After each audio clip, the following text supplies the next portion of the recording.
정부가 상속세에 대한 대대적인 개편에 나서기로 했다. 상속세를 개편하는 배경은 뭡니까?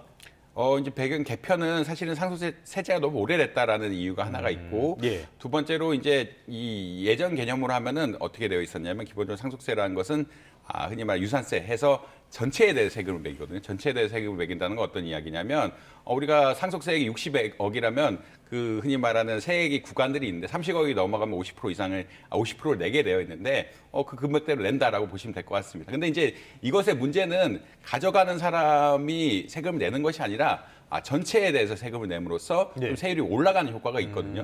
60억인데 남들 20억씩 가져갔다라 그러면 원래 세율 구간들이 뭐 30%, 40%로 가면서 좀 낮춰지게 되어 있는데 이런 것들이 아니라 전체로 먼저 계산해서 세금을 다 가져가고 이것을 차후에 나눠 가자라는 이런 구조로 가니까 좀 현실에 맞지 않는 구조. 사실은 일반적으로 재산이나 모든 소득이라는 것들이 원칙상으로 봤을 때는 가져가는 사람이 내는 게 맞거든요. 그래서 상속세 기존 체계에서는 전체에 대해 세금 물리고 누가 가져가는지 상관없이 그 금액을 내라라는 이런 구조였는데 이제는 근본적으로는 나눠 가진 사람들이 나눠 가진 금액에 대해서 상속세를 내고 이 상속세 낸 부분에 대해서 자기가 보통 이 부담을 하는 이런 논리로 가고 있다. 그래서 취득세라고 이야기하고 있거든요. 지금 기존에는 유산세라고 이야기했는데 이제 취득세로 바뀌었다라고 아마 이해하시면 될 것 같고 이렇게 취득세로 바꾸는 이유는 흔히 말하는 세법 논리상 둘 다 틀리진 않지만 이게 좀 명확한 논리이기도 하고 두 번째 이제 부담이 그러니까 세율 부담이 너무 커졌다. 예전에 이 기준들이 한 20년 전 그리고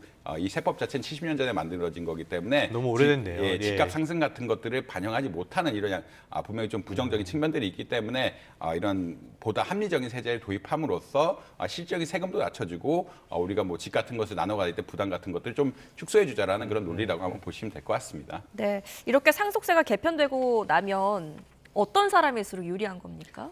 지금은 다자녀 가구가, 그러니까 지금 어떻게 돼 있냐면은 많이 나눠 가지면 나눠 가질수록 유리하거든요. 특히나 이제 상속세 같은 경우는 공제라는 게 있습니다. 기본적으로 원래 뭐 여러 차이가 있겠지만 지금 나온 방안에서는 1인당 5억까지는 공제를 해주겠다라는 이야기거든요.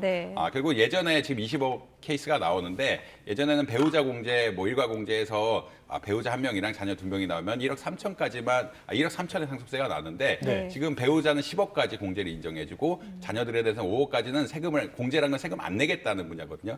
5억 이상의 가액에 대해서만 세금 내겠다는 거기 때문에 세금 축소되게 된다고 보시면 될 것 같고 이게 자녀들이 많이 나눠 가질수록 자녀들이 가진 기본 공제가 5억씩 늘어나기 때문에 이 공제액에 따라서 상속재산에 대한 세액들이 개인들이 내야 되는 세액들은 좀 줄어들 수밖에 없는 줄어드는 이런 상황들이 발생한다라고 아마 보시면 될 것 같습니다.